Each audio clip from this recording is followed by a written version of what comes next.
여러분 안녕하십니까? 현상에 대한 분석을 통해서 문제 본질을 파악하고자 노력하는 김로벨TV입니다. 오늘도 대선 관련 얘기를 좀 말씀드리고자 합니다. 이 영상은 2월 26일 토요일 저녁 때 찍고 있습니다. 아마 유튜브에 올라가는 거는 2월 27일 날이 되겠죠. 요전 2월 20일 딱 뭐 한 일주일 전에 제가 영상을 올렸는데, 이게 대선 관련 영상을 올린 거를 조금 후회를 합니다. 현안 문제를 괜히 다뤘나 하는 것도 있고, 근데 이제 미세한 변화가 계속 선거일을 앞두고 발생하니까 거기에 따른 이제 후속 영상을 안 올릴 수도 없고 해서 또 이렇게 찍게 됐습니다. 요전에도 잠깐 말씀드렸지만은 요번 선거는 수도권에서 누가 이기느냐, 그게 이제 제일 중요한 거고, 또 하나 아주 굉장히 새로운 현상이 나타났는데 2030 세대하고 60대 이상 세대의 투표 지지 성향이 비슷하게 나타난 겁니다. 그리고 4050 세대의 지지 성향이 비슷하고, 그래서 2030, 60 이상 대 4050의 싸움이 벌어졌다. 이건 우리나라 대선 역사상 처음 있는 일이라고 하겠습니다. 그러면 며칠 전에 여론조사를 하고 2월 26일에 이제 보도된 여론조사 결과를 중심으로 한번 살펴보기로 하겠습니다. 이 여론조사가 발표되면은 각 진영은 진짜 일희일비에 쌓입니다. 이기면 다행이고, 또 지지율이 회복되면은, 그러니까 늘어나면은 굉장히 이제 용기들을 얻고, 그런데 요번 여론조사 결과를 보면은 여러분 익히 보셨겠지만 윤석열 후보가 36.5%, 이재명 후보가 34.9%, 그래서 이제 2%, 정확히는 1.9% 차이가 나는데, 한 2주 전만 하더라도 5% 정도 차이 나는 데서 굉장히 차이가 이제 줄어들었습니다. 이재명 후보는 33.2%에서 34.9%로 늘어났고, 윤석열 후보는 38.8%에서 36.5%로 줄어들었습니다. 근데 여기서 보면은 그 전까지 이재명 후보한테 지지율이 뒤지던 윤석열 후보가 한 12월 중순서부터 이제 추월을 하죠. 그래서 계속 늘어나고, 이재명 후보는 조금씩 빠지고, 그러다가 최근 들어서 이재명 후보가 점점 지지율이 늘어나고 윤석열 후보는 떨어져서 결국은 5% 차이가 1.9% 차이로 줄어들었습니다. 안철수 후보는 계속 내려가다가 최근에 들어서 좀 올랐어요. 그래서 보통 한 8% 라고 생각했는데 0.5% 정도 올랐습니다. 이 0.5%가 어디서 왔을까? 그것도 참 궁금한 점입니다. 또 하나 볼 거는, 민주당은 요전 여론조사에서 지지율이 34.1%였는데 이번 여론조사에서는 34.9%, 약 0.8% 늘었고, 국민의힘은 39.9%에서 32.8%로 7.1%가 줄었습니다. 그래서 미세한 차이긴 하지만은 결국은 정당 지지율 1위를 민주당이 다시 탈환을 했습니다. 요거를 조금 요거하고 관련해서 각 후보의 지지율을 이제 살펴보면은, 이재명 후보의 34.9%는 민주당 지지율 34.9%하고 이제 일치를 하죠. 윤석열 후보의 36.5%는 국민의힘 지지율, 정당 지지율 32.8%보다는 한 4% 가까이 높습니다. 이게 어떻게 이제 해석될 수가 있냐면은, 정당 지지도 이상의 확장성이 이재명 후보는 좀 제한을 받고 있구나, 그렇게 해석할 수가 있고, 정당 지지도가 32.8%에도 불구하고 윤석열 후보가 36.5%의 지지율을 나타내는 거는 확장성이 있구나, 그렇게 이제 해석해 볼 수가 있습니다.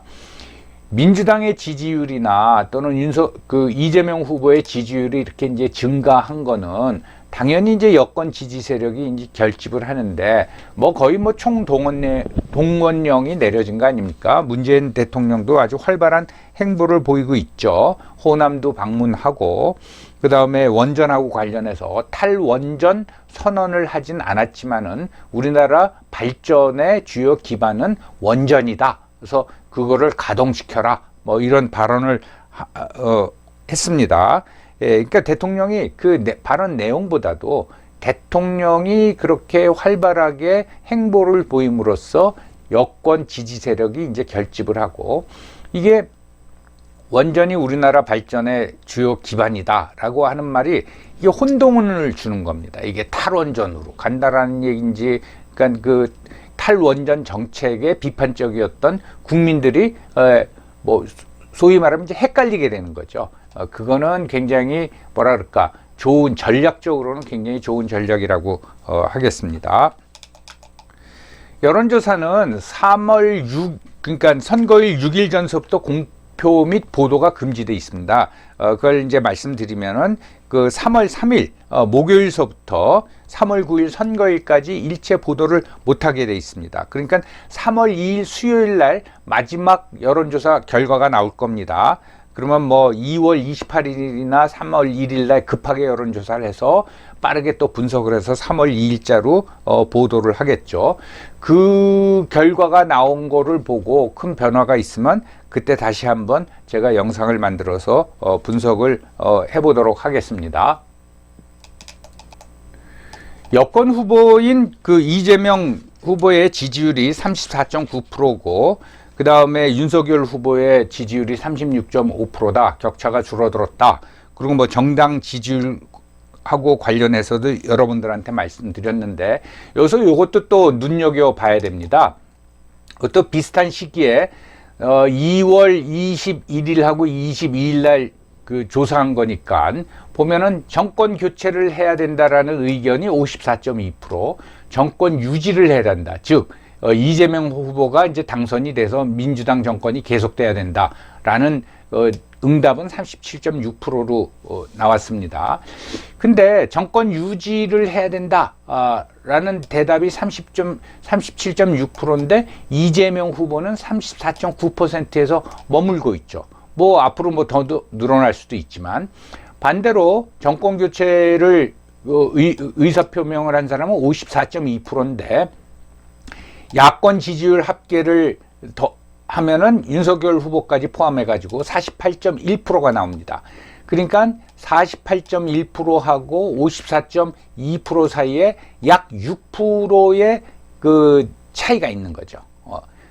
그러니까 이 6%를 윤석열 후보는 공략할 수 있어야 되는 거죠. 자, 진짜 정권 교체를 하려면 나한테 표를 몰아주십시오 라고 호소할 대상이 있다라는 겁니다. 이런 면에서는 아마 그 윤석열 후보가 요걸 보면서 희망을 좀 더 가질 거고, 이재명 후보는 그런 면에선 요 여론조사를 보면 좀 깝깝할 겁니다.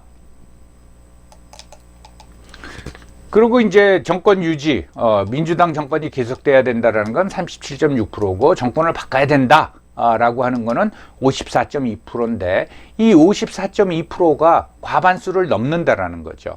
예. 이게 확고해지면은 이재명 후보는 더 확장하기가 힘들고, 아무래도 유권자의 반 이상은 정권을 바꿔야 된다 라고 하면은 이재명 후보의 확장성에는 한계가 있다. 그걸 다시 한번 지적해 드립니다.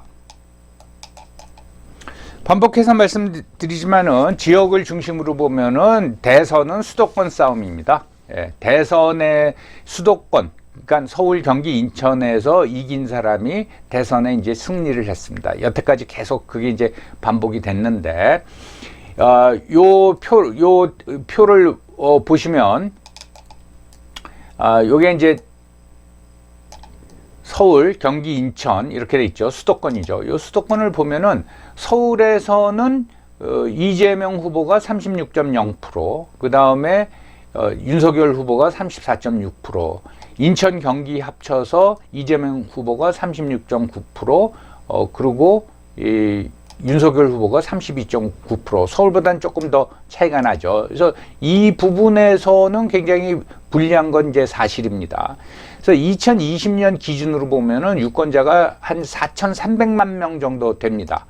그런데 서울이 847만 명, 경기도가 1,106만 명, 인천이 250만 명 해가지고 전체 유권자의 약 44% 내지 45%를 차지하고 있고요.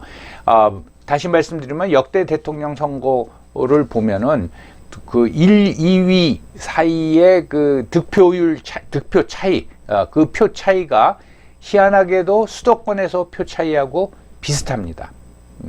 그리고 이 서울, 경기, 인천은 또 투표율도 비슷합니다. 그러니까 이게 최대 격전지죠. 그래서 이 지역으로 보면은 수도권 싸움에서 지금 여론조사를 보면은 윤석열 후보가 이재명 후보한테 불리하고 이재명 후보가 유리하다. 그건 이제 분명해 보입니다. 근데 또 세대별 지지율을 살펴보면은 좀 희한한 그 현상이 나타나고 있습니다. 여기 이제 나와 있지만은 20대는 그 윤석열 27.2 그리고 이재명 13.2 그래서 한 14% 차이가 나죠. 30대에서는 윤석열 36.7 그리고 이재명 25.2 해서 한 11% 차이 나고 40대는 압도적으로 이재명 후보가 56.3 그리고 윤석열 후보가 22.7 그리고 50대에서는 윤석열 후보가 35.2 이재명 후보가 50.4 해서 요걸 중심으로 이제 우리가 살펴보면은 40대 50대가 이재명 후보뿐만 아니라 현 정권 지금 집권 세력에 대한 아주 그 지지 기반이죠. 확고한 지지 기반입니다. 이게 56점, 특히 40대 56.3대 22.7이면 이거 뭐 더블 스코어가 넘지 않습니까? 이건 뭐 압도적이죠.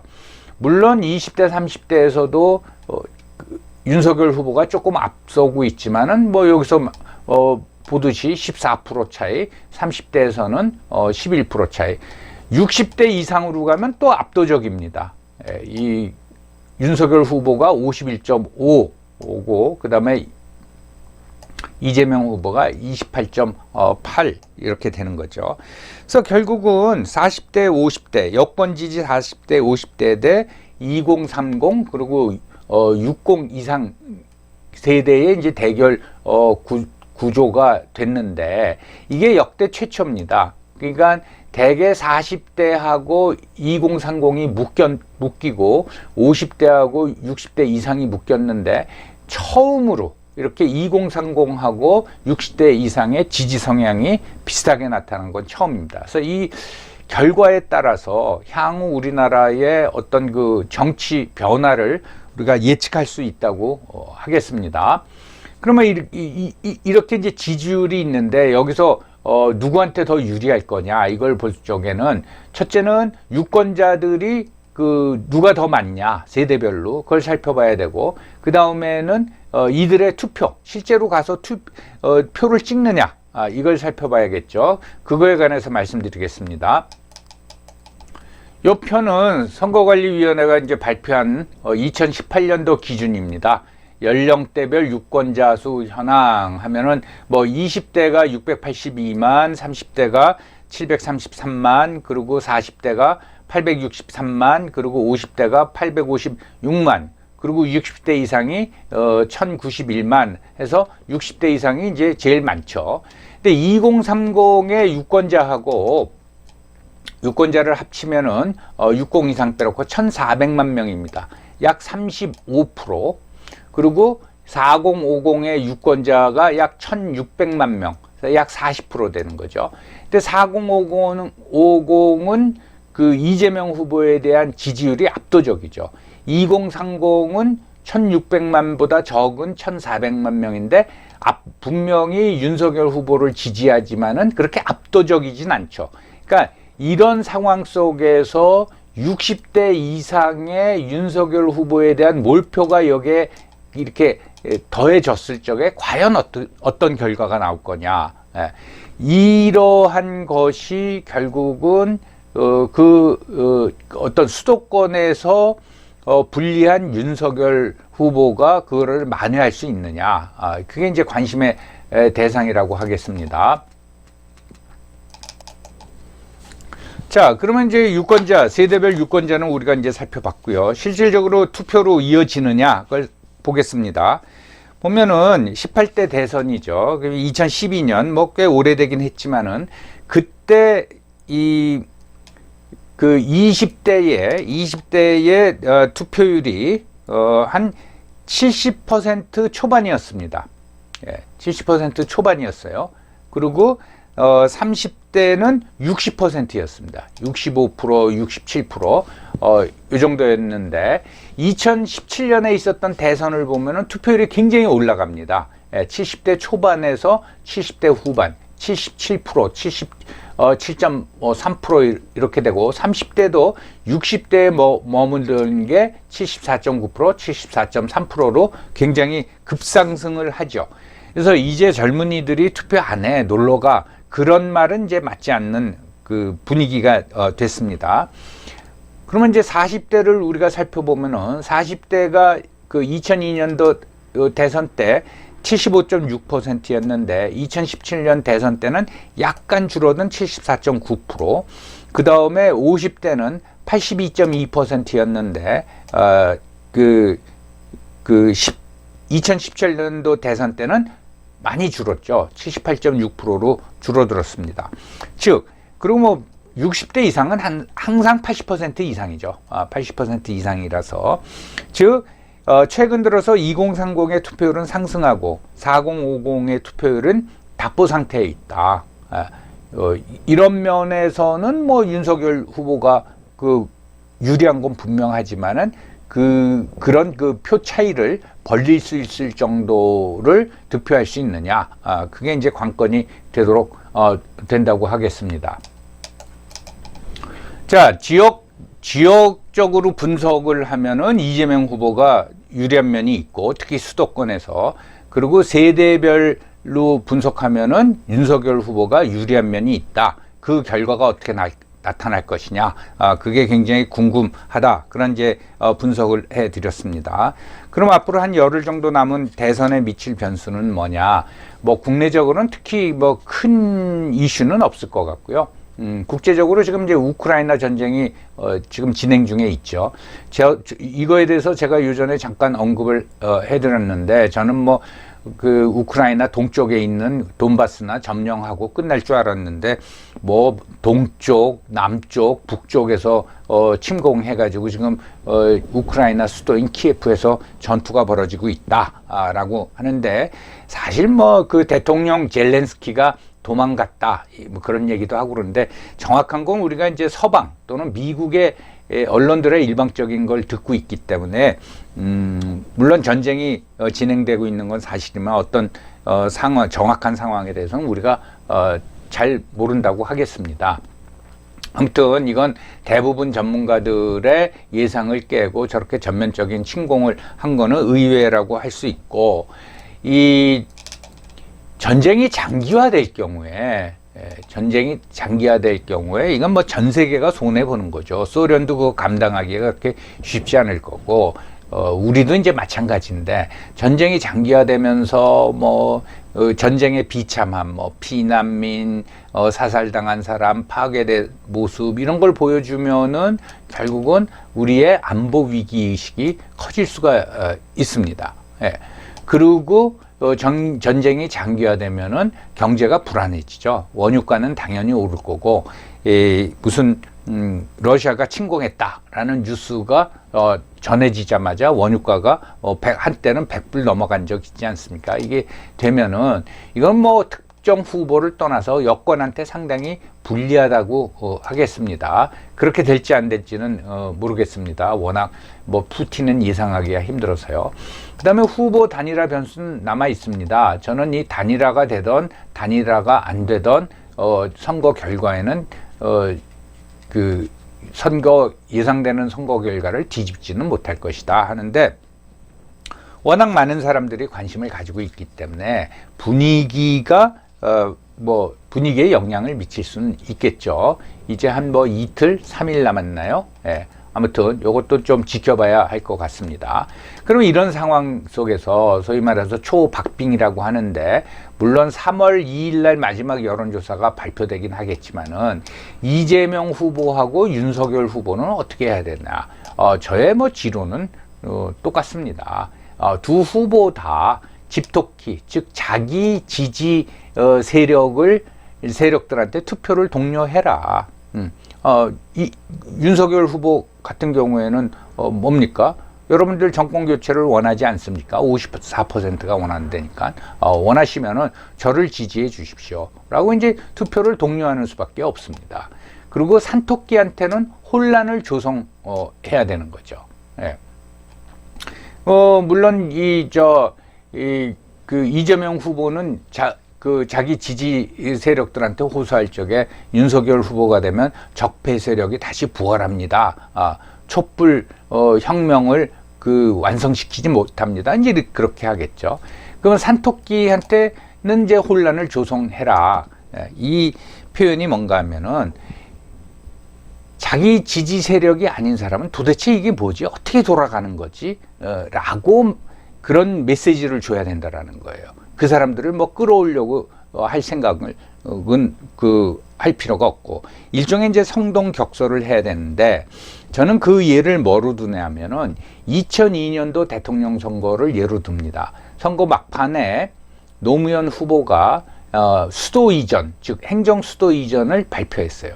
그렇게 뭐 대대적으로 발표한 것도 아닙니다. 뭐 어떻게 말하면 저 지나가는 듯이 툭 던졌는데, 이회창 후보가 그거를 덜컥 받은 거예요. 그래서 며칠 있다가 나와서 수도를 이전하면 서울시 집값이 폭락합니다. 라고 그걸 받아버린 거예요. 그래서 이게 큰 쟁점이 돼버렸습니다. 그거는 노무현 후보한테 말려든 겁니다. 그러면은 이 혼란을 조성하라는 게 무슨 얘기냐? 그러면 그때 이회창 후보는 어떻게 대응했어야 되냐? 라고 이제 그거를 생각해 보면은 맞받아치지 말고 아예 그거에 대해서는 언급을 하지 않는 겁니다. 대신 생뚱맞게 나는 뭐 수도 서울의 방어를 위해서 무슨 뭐 핵무기를 개발하겠습니다. 엉뚱한 얘기를 해버리는 거예요. 예. 그래서 그거 가지고 새로운 논란을 만들어 버리는 겁니다. 예. 그러면 저쪽서 행정수도 이전 가지고 다시 치질 못하죠. 예. 그래서 엉뚱한 논란을 또 일으키는 거예요.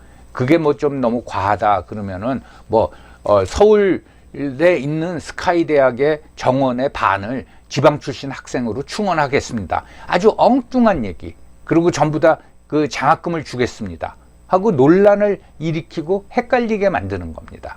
그런 작전을 써야 된다. 그건 이재명 후보나 윤석열 후보나 마찬가지다라는 거고, 당연히 지역은 수도권에 집중해야 됩니다. 그 중에서도 특히 서울에 집중해야 됩니다.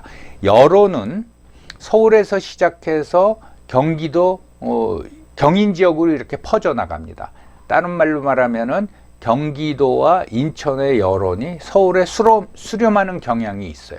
그렇기 때문에 서울에 집중을 해야 된다. 양 후보 다 마찬가지고, 지금 지역적으로는 거기가 아주 경쟁이 치열한 지역이니까 그래야 될 거고, 세대로 보면은 당연히 윤석열 후보는 2030에 집중을 해야 되고, 그리고 이재명 후보는 4050에 집중을 해야 되는데, 2030은 당연히 이제 취업에 관심이 있겠죠. 그러니까 아주 쌈박한 아이디어로 취업 문제를 어떻게 해결하겠다. 그냥 막연히 뭐 일자리 100만 개를 만들겠다. 그런 구두선 가지고는 아니고요. 귀에 솔깃할 만한, 이건 뭐지 할 만한 그런 이제 대책을 내서야 되고, 이재명 후보는 4050을 다지려고 하면은 결국은 그들의 관심인 교육과 주택 문제를 제시해야 됩니다. 정말 우리가 믿고 이재명을 찍어야겠다라는 이제 교육과 주택 문제를 제시해 줘야 된다라는 거죠. 구체적으로 무슨 주택을 몇만 채 더 짓겠다 그런 거 말고. 예. 그래서 그러면은 뭐 그거하고 관련해 가지고 김로벨은 뭐 구체적인 안이 있냐? 있죠. 예. 근데 뭐 제가 그걸 여기서 말씀드릴 필요는 없을 것 같고 또 있다고 해야 뭐 두 후보가 나한테 와서 물어보지도 않을 거고 예. 그러니까 지지율을 확 바꾼다라는 게 아니라 분위기를 확 바꿀 만한 그거를 제시를 해야 됩니다. 선거 일주일 전에는 그걸 제시를 해야 되는데 제가 대선을 쭉 지켜봤지만 그런 발상의 전환을 하는 사람이 없어요. 유일한 사람이 조금 전에 말씀드렸지만 노무현 후보의 행정수도 이전이었습니다. 정말 생뚱맞은 그 정책을 제시해버린 거예요. 그런 발상의 전환을 하는 거는 전 보질 못했다라고 다시 한번 여러분들한테 말씀드리겠습니다. 자, 오늘도 경청해 주셔서 감사하고요. 3월 2일 날 마지막 여론조사가 발표되고 뭐 상황 변화가 있으면 그때 영상을 다시 올리도록 하겠습니다. 여러분 감사합니다.